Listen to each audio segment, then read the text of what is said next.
Quiet on the set, please. Camera speed. Sound production, take one. And action! Welcome to From Beneath the Hollywood Sign. If you love old movies, Hollywood history, or the golden age of filmmaking, you've come to the right place. This is the podcast that talks about amazing stories of Tinseltown from another era. Hear fascinating conversations with writer-producer Steve Cubine, who quite literally lives just beneath the Hollywood sign, and actress-writer Nan McNamara. Now your hosts, Steve and Nan. Welcome, everyone, to From Beneath the Hollywood Sign podcast. Hey, Steve. Hey, Nan. Well, this is an episode that we have waited a minute to finally bring to our listeners. 2 years worth of a minute. Yeah, so let's set the stage for everyone out there. On the morning of December 16th, 1935, the body of a beautiful young woman was found slumped over the steering wheel of her chocolate brown convertible in the Pacific Palisades. I love that it was chocolate brown. I know. Don't you love a chocolate brown car? Well, underneath her luxurious mink coat, she was dressed in a beautiful metallic blue and silver evening gown, accessorized with jewels around her neck and wrists. An autopsy concluded that she had died of carbon monoxide poisoning. Now, the woman was 29-year-old actress THELMA Todd, one of the biggest stars in Hollywood at the time. Dubbed Hot Toddy, she had already appeared in over 100 films and shorts, becoming one of the premier comedians of her day, with roles in films alongside Laurel and Hardy, Zazie Pitts, Patsy Kelly, and the Marx Brothers. She was also a very savvy businesswoman. She owned THELMA Todd's Sidewalk Cafe, a nightclub and restaurant that catered to show business's elite. So she seemingly had everything. She had beauty, fame, and success. So what happened? How did she die?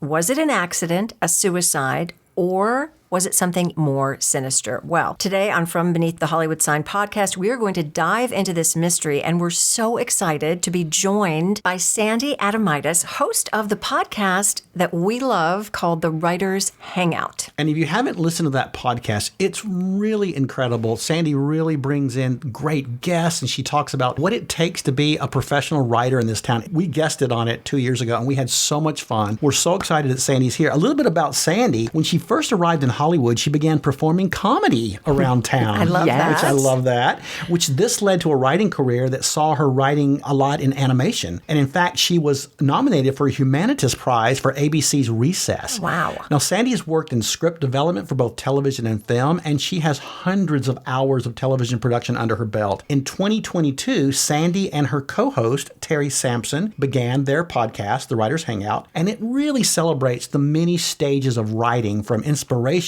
to the first draft, revisions, getting projects made, everything in between. It's such a great podcast. You should all check it out. They've had such great guests on there as, comedy legends like Jerry Zucker and Steve Mazur, actor-writer Michael Hitchcock, and one of my favorites, actor-producer Brian Austin Green, which was a great show, Sandy. So welcome, Sandy. Thank you so much. I'm so excited to be here and even more excited to talk about Thelma. Yes. Well, yes. I have to say, your sleuthing that you did 2 years ago with Terry, I'm assuming, Yes, it opened up a lot of fascinating possibilities about what might have happened to Thelma Todd. You culled through all kinds of research, and you even spoke to a forensic death investigator. So let's just jump back in. Let's put ourselves into 1935 and discuss all the details. Well, for those who may not know, just to kind of kick it off, Sandy, give us a little background. Who was Thelma Todd? Well, Thelma Alice Todd, that was her mom's name also, Thelma Alice Todd, was an actress and a businesswoman. She was beautiful and vivacious, and Hollywood gave her the nickname, the Hot Toddy, which is a fabulous drink if you're Irish. And then Thelma trained to become a school teacher, but she won a contest, and that basically got her to Hollywood. She got a contract, right, from being a beauty pageant right, queen? with the Lasky Players. Okay. And the Lasky Players are actually the foundation of Paramount Pictures. Right. Which I find amazing. Yeah. So all you improv groups out there, 50 years from now, you could be a studio. Absolutely. Yeah. We always joke that it seems like in old Hollywood, there was a talent scout at every high school play, every baton twirling contest, and they always find their talent that way, which is lovely. Yes. Exactly. Well, let's go back to Saturday, December 14th. This is 2 days before Thelma Todd's body is found. Now, as I recall, the day kind of started out in a wonderful way. She was going Christmas shopping with her mother. Is that right? At I. Magnin in Hollywood. Yes, with her mother, Alice. And what I found interesting about that was that Pacific Palisades, which is the location, is so far away from Hollywood. It is. It's 29 miles. Yeah. And that Phaeton she was driving was a monster. Yeah. Right. She must have had the best arms driving that car. Or her chauffeur did. Yes, she was mostly chauffeured, but today she decided to go on a lovely Christmas trip with her mom, but she had a dentist appointment nearby. Okay. So that made a lot more sense to me why she took the trek. Right, right. So she was kind of doing a few different things. Dentist, I. Magnin, and then I think she also went to a store called Barker Brothers, maybe in downtown, where I don't know if those were Christmas presents Yes. that she bought. I think they were gifts, ashtrays, handkerchiefs, and a clock. I think they gave like mental clocks out or something back in the day. Oh, wow. Or things for the desk. So she was out the whole day. And went to the dentist right after. That's right. Okay. Yeah. And do we know what the dental work was? Conflicting reports, tooth pulled, or a temporary crown put on. Okay. So she goes back to the cafe with her mother late afternoon. Correct. And then she gets dressed for this party. Can you tell us about that? The party was given by the Lupinos, and Ida Lupino was the daughter. They were throwing a party for her. Plus, Mr. Lupino wanted Thelma in his next movie. So they had Thelma be the host of the party. Okay. It was given in her honor. Okay. And that party was at the Trokadero, which was owned by Billy Wilkerson, who we've talked a lot about on this old podcast. rascal Billy Wilkerson. Yeah, who also owned, as we all know, the Hollywood Reporter. Yeah, who started the Blacklist. Just talked about on a couple of episodes ago. Yeah. Such a great episode. Oh, Aw, good. thank you. Well, so Thelma and her mother, they get ready for this party, and they get picked up by Thelma's chauffeur around 8 p.m. Can you kind of tell us what happened Yeah, after what was they the got night like picked for up? her when she goes to this party? Well, they drove back east, again, West Hollywood, the West Hollywood area, and she got a corsage because it was the 30s, and she pinned it to her left side. She had the chauffeur go in because ladies did not run in, and I assume the parking was easy back then. Yes. And then they drove by the truck and they asked the doorman, again, another lovely old-timey thing, if the Filipinos and their guests had arrived. And the doorman said yes.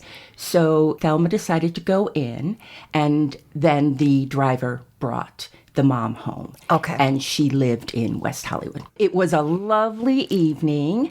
The Troc is gorgeous. It's an absolutely gorgeous place, and I really do wish we could all go visit. Me too, Sandy. I Oh, do me too. It would be so wonderful.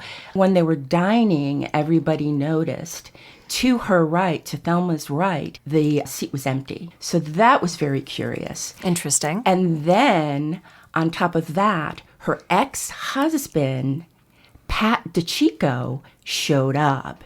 Now, Thelma and Ida had hatched a little plan behind the scenes because Pat told Ida that he wanted to attend the dinner for Thelma. Even though they were Even though divorced they at were the time. Yeah. divorced, and it did not end well. Pat was an abusive man. And he would go on to marry Gloria Vanderbilt, and she also And accused him apparently of there being was some abusive. abuse in that relationship as well. She did document it in her bio. And the ladies were like, oh, this is so cool behind the scenes. I don't know, maybe Thelma, she didn't seem to be getting along too well with her lived-in boyfriend that we'll talk about later. Yes. Yeah. And so she was kind of excited that Pat was going to show up. No show. But does anybody want to jump in with who he showed up with? He showed up with Margaret Lindsay, right? Yes. Yes. 25-year-old actress. Yeah. Okay, that had to upset Thelma. Yeah. And so much so that Mr. Lupino, Stan Lupino, danced Thelma by the table so Thelma could give him a whip. Like, you're a nice guy. So That's a good host. that is a good host. So they drank, they ate, and it seemed like towards the end of the evening, she became despondent. The person in the coat check room said that she actually gave a speech about how hard Hollywood is and to stay yourself. And then Sid Grauman showed up. And he also reported that he felt that Thelma, who is the life of the party, was very despondent. Interesting. And she turned to him and said, please call Roland West and tell him I'm on my way. But she didn't leave. She had another dance. And there had been some reports that she had said, I'm supposed to be home by 1:55. Correct. When Thelma and her mom left with the chauffeur, Roland came out and was saying, you better be home at 2 o'clock.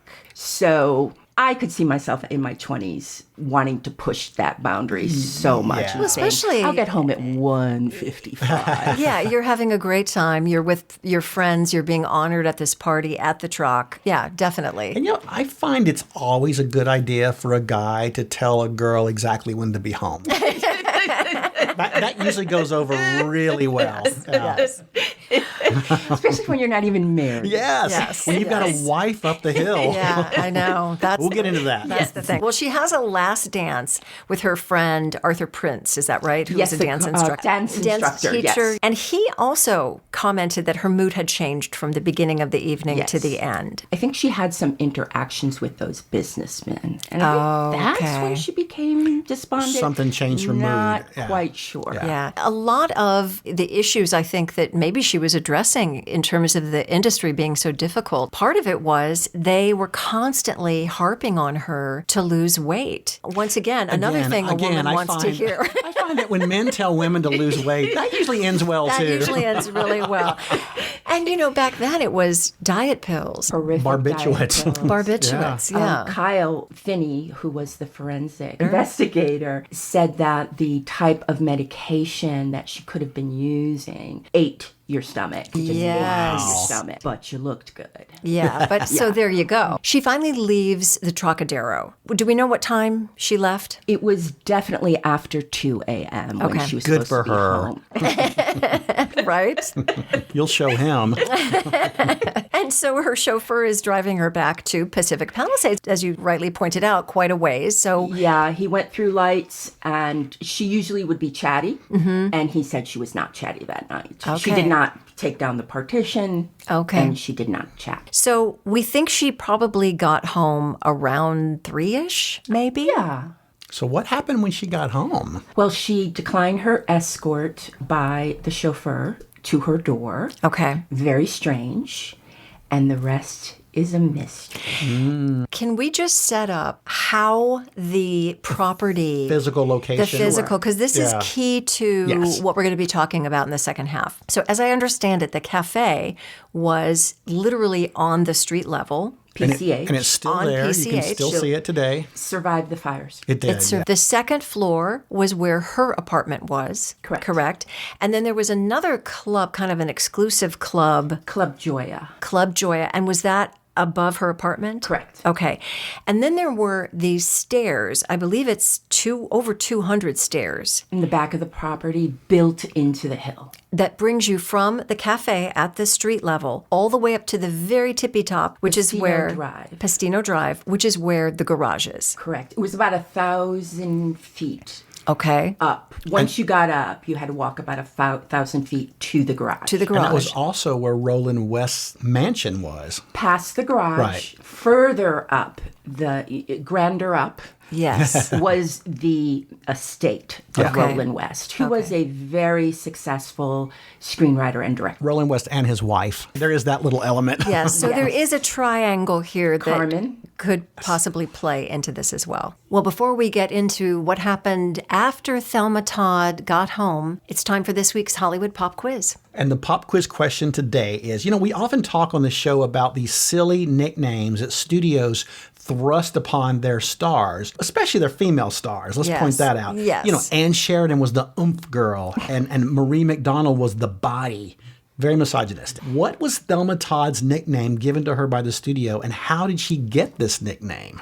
All right. That is the question. Okay, we will be right back with the answer to that question and more about the mysterious death of Thelma Todd after this. Steve and Ann will be right back, but first another stop on the Hollywood tour. The MV Hoyita was a 69-foot ship built in 1931. It was a luxury yacht by the Wilmington Boat Works in Los Angeles, made for movie director Roland West. He named the ship for his wife, actress Jewel Carmen, Hoyita in Spanish meaning Little Jewel. Now, as you heard, quite a few people think that Roland West was involved in Thelma Todd's death. Some speculate that West murdered Todd on his yacht, the Hoyita. They think he then moved her body to her garage and staged the scene to look like a suicide. Well, true or not, that yacht had its own weird fate. In 1955, more than 20 years later, the Hoyita was found adrift in the South Pacific with no one aboard. It was abandoned and badly damaged, and to this day, no one knows what happened to the 25 passengers and crew that were on board the Hoyita. And now, back to Steve and Ann and their special guest, Sandy, from Beneath the Hollywood Sign. Welcome back, everybody. Before we get deeper into the mystery of Thelma Todd with our great guest, Sandy ADOMAITIS, we're going to give a shout out to our listener of the week. And this week we are honoring Karen Philpott from London, England. And she wants to see more episodes on Dana Andrews and Teresa Wright. Oh. Great choices, Karen. And thank you for all the support, all the shares, all the likes, and all the love you spread to us. Thank you, Karen, and cheerio. You had to, didn't you? Yeah, I had to. All right, we left off. Thelma had gotten home from the party, we think about 3 a.m. Now we're going to fast forward to Monday morning, 10 a.m., December 16th. Sandy, can you set the stage and tell us what happens? Yes, Thelma had an assistant, May Whitehead, and she would go up the hill on Monday mornings where the Phaeton was parked in the garage, and she would take it down to the cafe for Thelma. And she entered the garage, and unfortunately, she found Thelma deceased. What was in the front state seat. of the body, and how did she find her? She was she had her mink. There's a lot of reports she slumped over the steering wheel, kind of over to the side. Yeah, that's what I heard, yeah. And I keep thinking maybe when May opened the door, she slumped over a Could little, be. but her feet were in the other direction. Not crazy, but Right. towards the other direction. And she's still dressed in what she had on Saturday night. She has the mink, she has all her And jewels.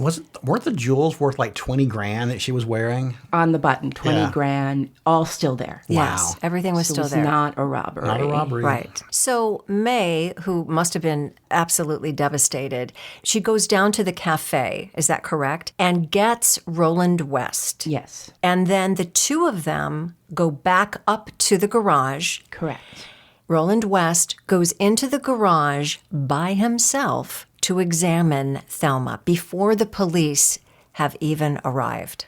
Is that correct? Unbelievable. Yes, that is correct. Yeah. And wipes, he says she had a little bit of blood around her nose, an upper lip, and he wipes it off. Wow. So interesting. Wow. And he actually asks May to go back to his estate, his mansion, to bring Rudolph and Alberta Schaefer, who were the cafe's restaurant manager, back to the garage, right? So he's kind of taking control here of this whole situation. He is a director. Yes, he truly is. Control the narrative. Yeah. Yes. And he also did something else really interesting. His car was parked next to Thelma's car. Is that right? Correct. And he moves it. Which I'm not quite sure why, but that really blows my mind. Yeah. He uses it to send Rudolph off to get his doctor. Oh. But there had to have been other cars nearby. Sure. They're all adult. There could have been where Roland's car was probably at the house. Right. Yeah. Right. So they kind of all disperse. Someone has called the police. The police still haven't arrived. Here's another thing that I find really interesting.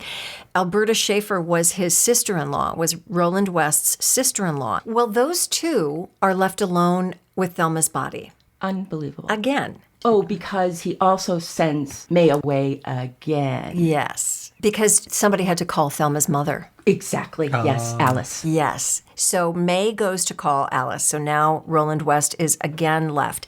Now, according to him, this is the kind of car that has a button. It doesn't have a key. To turn it on.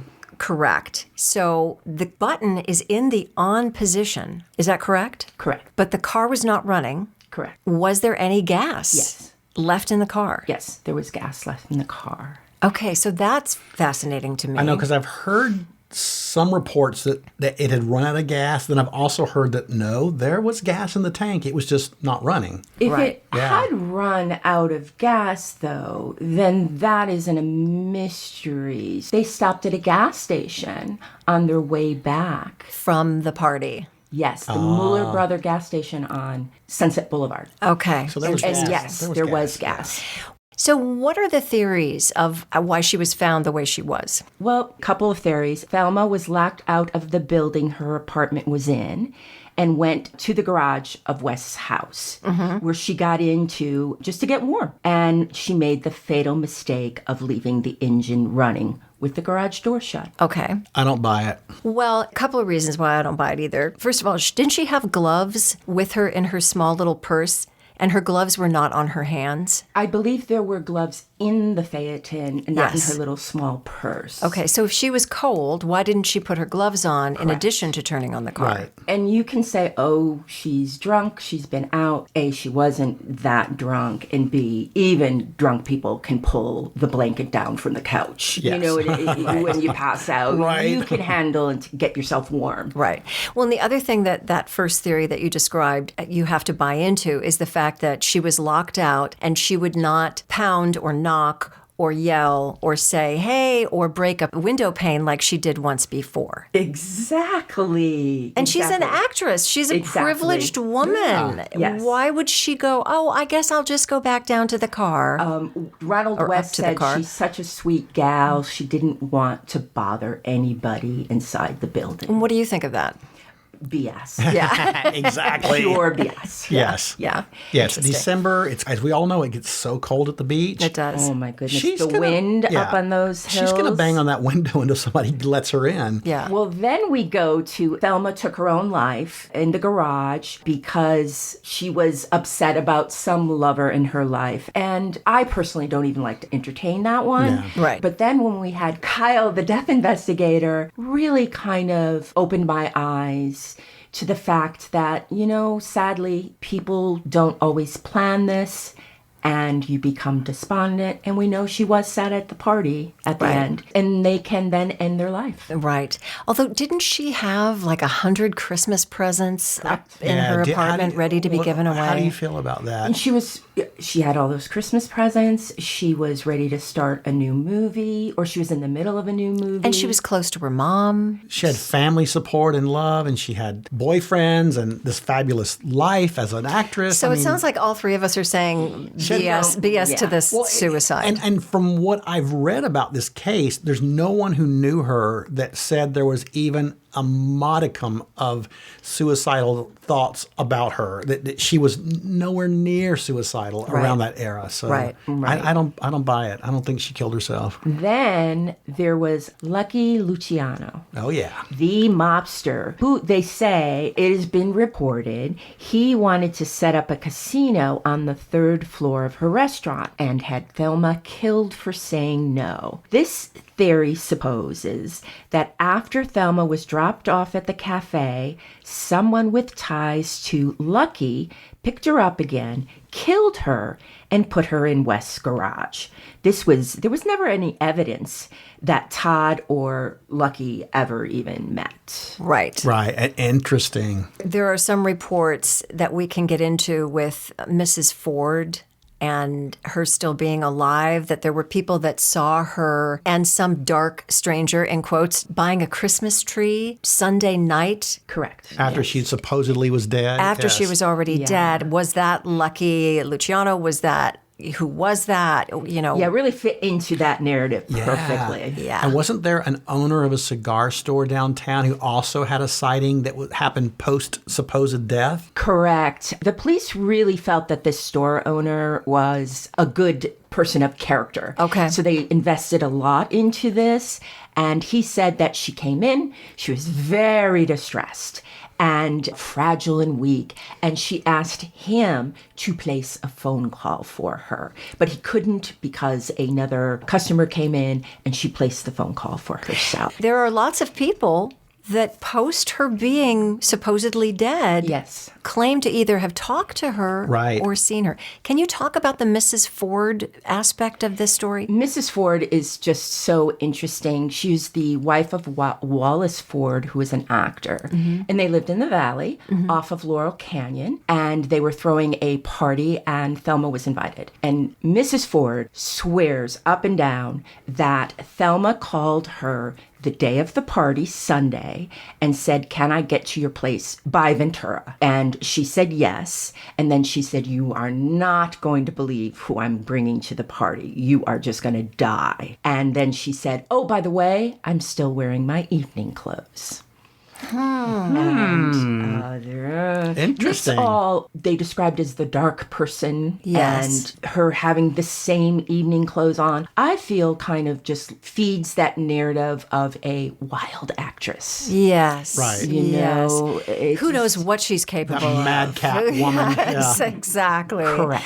I just want to go back a little bit to the scene after they find her body, because there are a lot of people that start showing up in addition to the police. Can you talk about, first of all, what the police did and didn't do, or rather, Because it sounds to me like it was one of the most sloppy it sounds really crime awful. scenes ever. Yeah. They really messed up. They let the photographers take pictures of Thelma, and the chief of police showed up just to point to her neck, basically, and then he left. So he wants a photo op. Didn't he do a photo op and then leave? That's it. Yep. That's he just crazy. did the photo op. And Pestino Drive, this is not a major road. This Sure. is a small canyon street. And Pat showed up. Ex-husband. Ex-husband, he got into the garage. He said he had to go in to, make sure it was final. Pat, just say a prayer and move on. Yeah. Mom was there. Right. A lot of her friends were there. Mom was driven by one of Thelma's ex-boyfriends. And the one thing that we do have to say in defense of the police is, believe it or not, there was a mass shooting that day.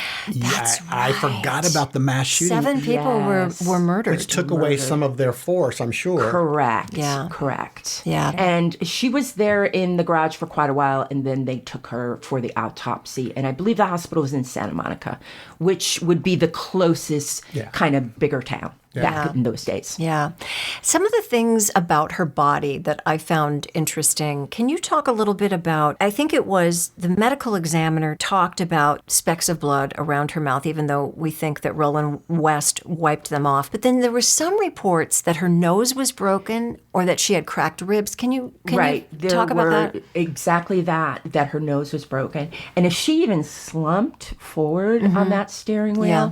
that will break your nose. Yeah. Even if you're just sneezing. I mean, it was pretty hefty. What about the cracked ribs? There were cracked ribs, but all in my research, all those reports are by reporters. Okay. And not by the the- autopsy. Correct. The coroner. And we can't get the autopsy report. Oh, yeah, you were It's talking not about this. readily available. Yes. And the Isn't that Kyle public, isn't tried that to public get it. record, though? I couldn't find it in any of my research. And Kyle was just saying you have to put a small payment. Oh, the investigator, Like a forensic down investigator. payment to get the autopsy. Okay. So it just seems like it's been put in this Raiders of the Lost Ark archives. Yeah. Right. That's so interesting.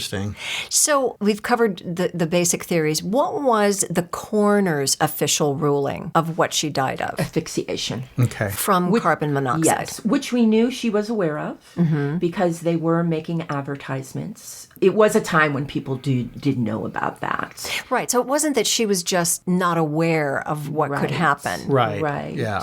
Now, one thing I find so interesting is that good old Roland, he gets his own doctor involved. Yes. Can you tell us about that? What did his doctor report about Thelma? This is such an unbelievable moment to me. Me too. Rudolph goes to get the doctor. The doctor comes. The doctor's kind of dropped out of the story after it's mentioned that he was summoned to the premise. Right. And this is Roland West's doctor. Personal And then the doctor. very next day at the estate, the doctor holds a press conference saying that Thelma had a bad heart, and in fact that her mother even agrees, and that Thelma Todd died of a heart attack. And the reporters all showed up and took pictures, and it was reported. Okay. And it was just his opinion. He never touched Thelma He never Todd. examined her. Never examined her. He didn't get into the garage if Yeah. he got to the property. Well, everybody else did. Yeah. Well, what was Joseph Skank, the head of 20th Century Fox? What was his connection to the story? This guy that just could fix anything. And it was wild back then what they could cover up. Yes. Yes. We have found that in other episodes. And, you know, it was a campaign of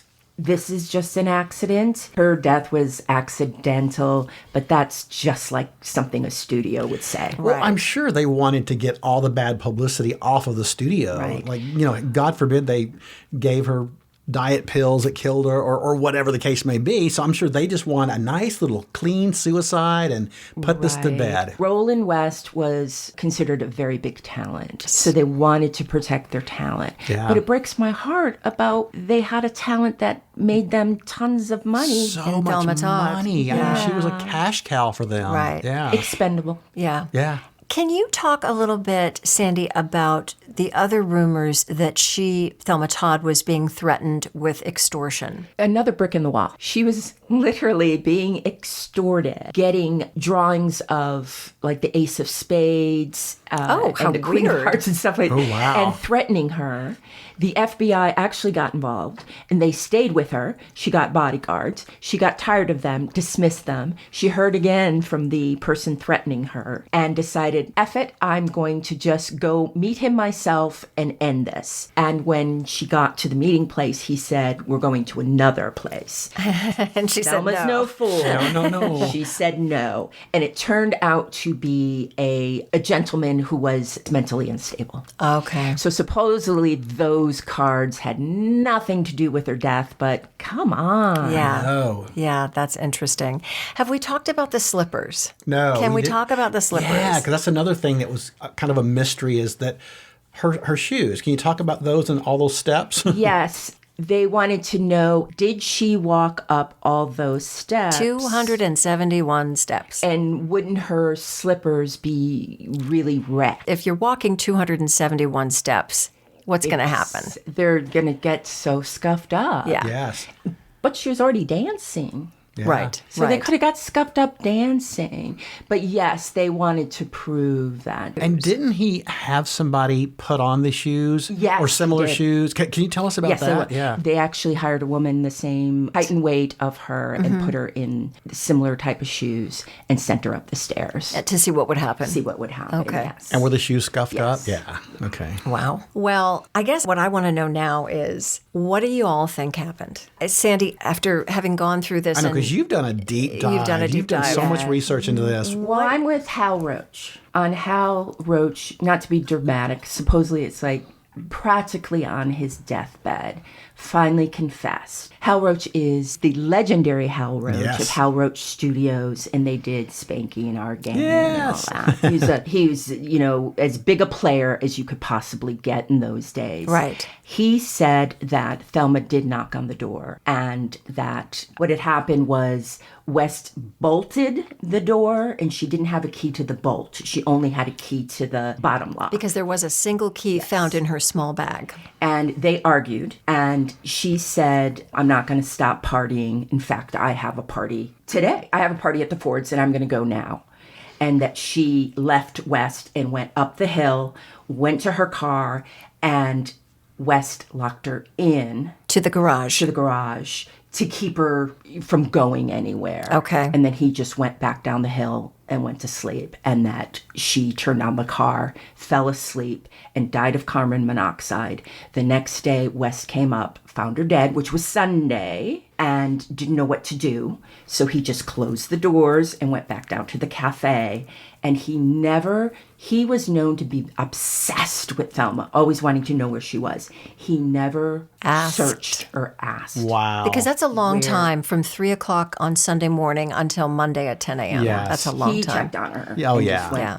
Oops. Well, how did Hal Roach get that information? From Roland West? From Roland Okay, West. okay. Yes. Well, that they all knew. The boys all knew. Yeah. The boys club knew. I was going to say it's an old boys Yes. club back then. There was a It still report that is. I found that on Roland West's deathbed, Roland West confessed to Chester Morris. The actor, great actor. That was on IMDb Pro. There's no link to referencing it, but it maybe sounds he got the like deathbed mixed up with Hal Roach. it I could don't have. know. It could Yeah. have been. You Yeah. know, if it's a boys' club and They talk. lots of guys They are. talk. Yeah, you go. What do you think? You know, I don't think she committed suicide. That one I I just don't either. dismissed completely. Me too. I don't think it was a silly accident because I think she was smarter than that. Yep. So I think there was foul play involved. I'm not sure to what degree, but I think Roland West is the key. I think you stated perfectly. I Yeah. think maybe he didn't intend to kill her, but I think she died because of his His actions. actions. I do too. Yeah. Whether it was intentional or not, I think he had a hand in it. Yeah. Yeah. For a while there, I thought maybe Pat could show up. They had something obviously was going on between them because she expected him at the party. Yeah. Right. And that he could have come out of the darkness and just said, hey, let's go walk on the beach. But she had no sand. Right. So that really blew that theory. But I was really after Pat. Yeah. The only other thing I can think of is, did Roland West's wife have any part in this? I think he probably had people helping him cover it up. Would she have been one of them? I don't know. The person who called Ford. Was that I think was that Carmen putting on a Could have been voice Carmen, to 'cause she to was an actress. pretend? Yeah. And that would make sense in the timeline, because if he knew she was dead, he went down there Sunday morning, she's dead. He has Carmen call Mrs. Ford because she's told him, I have another party to go to. That to me makes, it fits. Maybe Carmen did it. Maybe Carmen Was she jealous? came out there and found her in that garage and just locked that door and Absolutely. Who knows? Yeah, maybe. That she was looked at, but people figured Thelma was their moneymaker. So why kill the cash cow? I killed cash cow. Yeah. But That's true. hey, Yeah. when you get jealous. Emotions and jealousy. Yeah. Toxic. Well, we will never know, but it is just a fascinating subject, and one that just continues on nearly 100 years after Yeah. the fact. And if you So- want to know more about this case, you have to go and check out the 3, I believe, episodes that Sandy did on the Writers Hangout Yes. podcast. They're so well researched. They're so good. Check them out. You'll really take a deep dive into this case. And Thank Sandy, you. how can our listeners find your podcast? The Writers Hangout podcast is available everywhere you listen to podcasts, Amazon, Spotify, and good old Apple. Great. Yes. And you guys are on social media as well, right? Yes, Instagram. Okay. The Writers Hangout podcast. It's so good, you guys. Check it out. Yeah. Thank and you. Sandy, thank you so much for being here. We so appreciate it. I had a blast. Thank Good. you. So glad. Good. Steve, let's share with our listeners the question and the answer to this week's pop quiz. Well, the question was, as we all know, all those poor actresses were given those silly monikers. And what was Thelma Todd's moniker and how did she get it? I know Sandy knows this. The Ice Cream Blonde. Yes. And do you know why they gave her that particular name?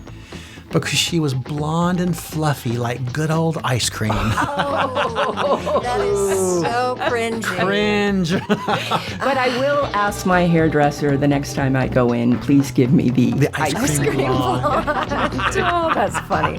So fun. Well, thanks again, Sandy. And thank you, everyone, for listening and spending this time with us. We would love it if you would give us a 5-star review wherever you listen to this podcast.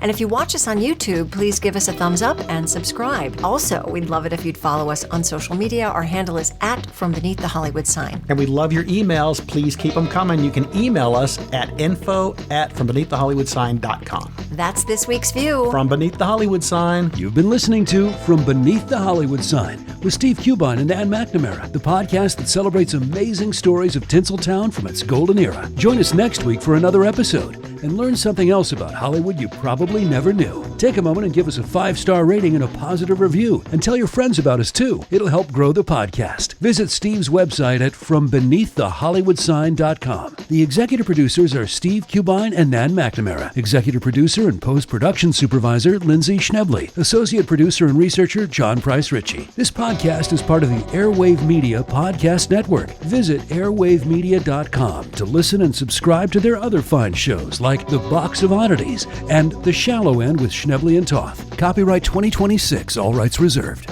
That's a wrap.